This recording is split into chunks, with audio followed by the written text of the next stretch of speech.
घर दीवारों से नहीं, उसके अंदर रहने वाले लोगों से बनता है। लेकिन क्या हो जब घर के लोग ऐसे हो? सारा दिन खाती रहती हो, सोती रहती हो, कोई काम नहीं है तुम्हारे पास। ऊपर से बहू के आ जाने के बाद तो तुम और निकम्मी हो गई हो। दिखावे के लिए हाथ में माला पकड़ ली है, बाकी कोई काम नहीं करती। अरे कैसी बात कर रहे हैं? अब तो बहू आ गई है, अब तो मेरी बेइज्जती करना बंद कर दीजिए। जैसे तैसे मेरी तो जिंदगी कट गई गालियां खा खा कर। अरे उस बेचारी को तो छोड़ दीजिए। तभी बेटे के जोर जोर से चिल्लाने की आवाज आती है। कहा था ना तुमसे रिजाइन कर दो, क्यों नहीं किया? और ये पर्स लटका कर कहाँ निकली? चलो कमरे में, काम करो घर का। बहू बेटी की लड़ाई सुनकर सास ससुर बाहर आ जाते हैं। सामने खड़ी होती है नई नवेली बहू रीमा। देख लीजिए माँ जी, शादी से पहले तो मेरे माँ पापा के सामने कहा था कि शादी के बाद नौकरी करने देंगे, लेकिन अब क्या कह रहे हैं? तो तुम माँ जी को क्यों बोल रही है बहू? अब उसका मन रहा होगा, अब नहीं है। पर पिताजी, उसके मन से मेरा करियर तो नहीं चल सकता ना? ससुर को बहू की बात पर गुस्सा आ जाता है। वो बेटी की तरफ देखता है। पापा से जबान लड़ाती है, रुक। ये बोलकर वो पत्नी को खींचकर कमरे में ले जाता है और बंद कर देता है। ये सब देखकर सास दुखी हो जाती है। पति के जाने के बाद सास बेटी से कहती है, देख बेटा, अब जमाना कुछ और है। तेरे पिता ने घर में औरतों की कद्र नहीं की, लेकिन तू ऐसा ना बन। शहर की समझदार पढ़ी लिखी लड़की से शादी की है तूने, उसका ख्याल रखा कर, तमीज से पेश आया कर। जा, बहू को कमरे से बाहर ले आ। लेकिन बेटा नहीं मानता और बहू कमरे में सारा दिन बंद रहती है। शाम को बेटा बाहर जाता है कि सास चाय और बिस्कुट लेकर बहू के कमरे में जाती है। बहू बेटा ये ले, चाय पी ले। रो रो कर कैसी शक्ल बना ली है बेटा। आज ये कैसे लोग हैं? आप कैसे मैनेज कर रही हैं? ऐसे थोड़ी ना होता है माँ जी। घर की औरतों को तो पिताजी और ये इंसान समझते ही नहीं। क्या करूं बेटा, मैंने तो जैसे तैसे सह लिया, लेकिन तू ना सहना। दोनों बात कर ही रहे थे कि ससुर आ जाते हैं। अच्छा, तो अब बहू को भड़का रही हो? बहुत दिन हो गए मार खाए, अब क्या बहू के सामने खाओगे? जाओ यहाँ से, और जरूरत नहीं है ज्यादा इस लड़की को सर पर चढ़ाने की, समझी? बहू को ससुर की बात पर गुस्सा आ जाता है, लेकिन वो कुछ नहीं कहती। आए दिन बहू देखती है कि कैसे उसकी सास और उसके साथ उसका ससुर और पति गंदा व्यवहार करते हैं। फिर एक दिन, ये क्या बनाया है? खाना बनाना नहीं आता क्या? ये बोलकर वो खाने की भरी सारी थाली फेंक देता है। अरे बेटा कोई बात नहीं, शांत हो जा, मैं अभी बाहर से कुछ मंगवा देता हूँ। हाँ पापा, ऑर्डर करिए। ऐसे खाने से तो पेट भरने से रहा। वैसे खाना तुमको बनाना आता नहीं और बाहर जाकर नौकरी करना चाहती हो। अरे तुम जैसे को तो पूछते भी नहीं है बाहर। बहू को पति की बात पर गुस्सा आता है, तभी सास बोल पड़ती है। तेरे से ज्यादा पढ़ी लिखी है, वो तो तूने इसे कहा था कि तू नौकरी करने देगा तो तुझसे शादी कर ली, वरना ना ही करवाते इसके माँ बाप तुझसे शादी इसकी। और कमाती भी ये तेरे जितना ही है बेटा। बहू हैरान रह जाती है कि जो सास खुद के लिए एक बार भी खड़ी नहीं हुई, वो उसके लिए बेटे को भी भला बुरा सुना रही है। उसकी नजर में सास की इज्जत और बढ़ जाती है। वो सास को देखकर ये सब सोच ही रही थी कि उसके कान में एक जोर से चाटी की आवाज आती है। किसको किसको मार पड़ी? वो देख ही रही होती है कि उसकी नजर जमीन पर बैठी सास पर पड़ती है। अभी तो धीरे से मारा, फिर जुबान खोली ना तो ऐसा मारूंगा कि कान के पर्दे फट जाएंगे। सास रो रही थी।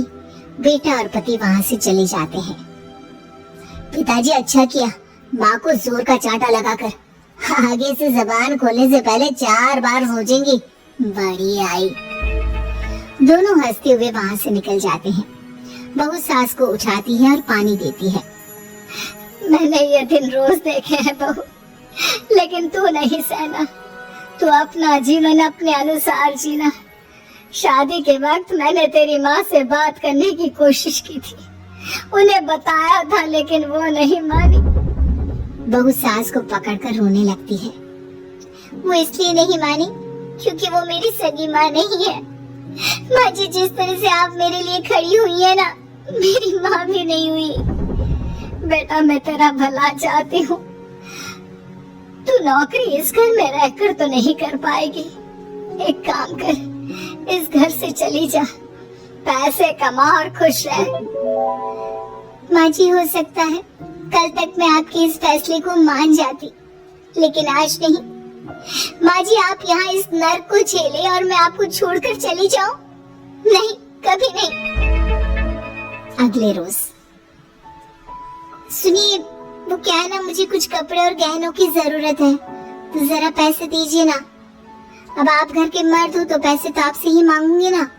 बुरा तो नहीं लग रहा ना आपको? नहीं रे, बुरा क्यों लगेगा। ये लो कार्ड, कर लेना शॉपिंग।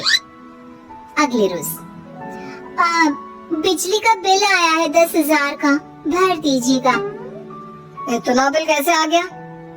बेटा, वो क्या है ना, सारा दिन बहू घर में रहती है तो कमरे में एसी और टीवी चलता रहता है। अब कम से कम बाहर जाए तो 4 पैसे कमा कर लाए। लेकिन हम लोगों को थोड़ी ना औरत की कमाई खानी है, वो तो मर्द ही करता है ना। पति पर्स दिखता है और फिर हाँ माँ, ठीक बोल रही हो। खैर चलता हूँ, ऑफिस का वक्त हो गया है। पति ऑफिस से पिता को फोन करता है। पापा, घर के खर्चे तो बढ़ते ही जा रहे हैं, ऊपर से महंगाई आप देख रहे हैं। मैं सोच रहा हूँ क्यों ना मीना को नौकरी के लिए हाँ कर दूं, 4 पैसे ही लाएगी ना घर में। वो तो तू ठीक बोल रहा है, लेकिन ये औरत की जात, कल को 4 पैसे कमाने लगे तो ये नहीं कि सर पर चढ़कर नाचे। हाँ पिताजी, बात तो सही है। वो तो आप है जो माँ को मुट्ठी में रखा है, वरना मेरी वाली तो खैर सोचते इस बारे में। शाम को पूरा परिवार साथ बैठा होता है। वो कल पनीर की सब्जी बनानी है तो थोड़े पैसे देकर जाना। और हाँ, कीर्तन भी रखा है संडे को, उसके लिए सामान की लिस्ट बना दी है, ले आना। पापा को दे दो, वो ले आएंगे। अरे पापा कहाँ से ले आएंगे, मेरे पास नहीं है पैसे वैसे। लो, पैसे ही नहीं है? मेरे पापा की जेब तो हमेशा नोटों से भरी रहती है। बेटा, लक्ष्मी को जो पूजता है ना, उसके पास लक्ष्मी रहती है। जो घर की औरतों को मारे पीटे, वो भला कैसे लक्ष्मी का लाभ ले सकता है? वाह वाह, क्या बात है, तो जबान खुल रही है तुम्हारी। लगता है भूल गई पुरानी मार और डांट क्या? हाँ माँ जी, शांत हो जाइए। मैं नहीं देख सकती आपको मार खाता, और फिर हो सकता है कि मैं आपको बचाने आऊँ तो ये भी मुझे मारे। ठीक है बहू, मैं कुछ नहीं कहती, तू ये लिस्ट बस दे दे, मैं चली आराम करने। फिर अगले रोज, सुनिए जी, वो मायके जाना है। वो क्या है ना, शादी के बाद से गई नहीं, तो ट्रेन की टिकट बुक करवा देना। तो मैं भी तो साथ जाऊंगा ना तुम्हारे। तो ठीक है, फिर फ्लाइट की ही टिकट करवा दीजिए।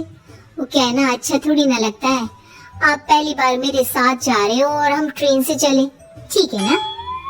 पति ऑफिस जाता है, जहाँ उसका दोस्त कहता है, अरे क्या हो गया यार, परेशान सा दिख रहा है। तेरी तो नई नई शादी हुई है, भाभी परेशान कर रही है क्या? अरे नहीं यार, तू तो जानता है थोड़ी सी कमाई में घर चलाना मुश्किल हो रहा है। तू कैसे मैनेज करता है यार? कैसे क्या यार, तू जानता है ना मेरी बीवी रिया को, वो टीचर है, फिर घर में ट्यूशन करती है, साथ में बच्चे भी पढ़ लेते हैं। यार, घर नाम की गाड़ी दोनों पहियों के साथ चलने से ही चलती है। वो भी कमाती है और मैं भी, और चल रहा है घर बस। पति को दोस्त की बात समझ में आती है, लेकिन पिता का ज्ञान कैसे भूल सकता था? भाई, कल को सर पर चढ़कर नाचने लगी तो। शाम को घर आता है, जहाँ उसकी बुआ और उसका बेटा बैठे होते हैं। अरे आ गया लल्ला, कैसा थका थका सा लग रहा है, सब ठीक है ना? नमस्ते बुआ, कैसे आना हुआ? कैसा है रमेश? भाई को तो भाई की याद ही नहीं आती। अरे नहीं भैया, याद नहीं आती तो यहाँ कैसे आता? ये लीजिए मेरी शादी का कार्ड, जरूर आना। पति कार्ड खोलता है। डॉक्टर रश्मि, अरे वाह, तेरी होने वाली बीवी डॉक्टर है। और क्या भैया, आपकी बीवी इंजीनियर तो मेरी डॉक्टर।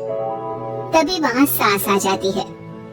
अरे जब घर में ही बिठाना है बेचारी को तो काहे का इंजीनियर, है तो काम वाली, घर का काम करती है और आराम।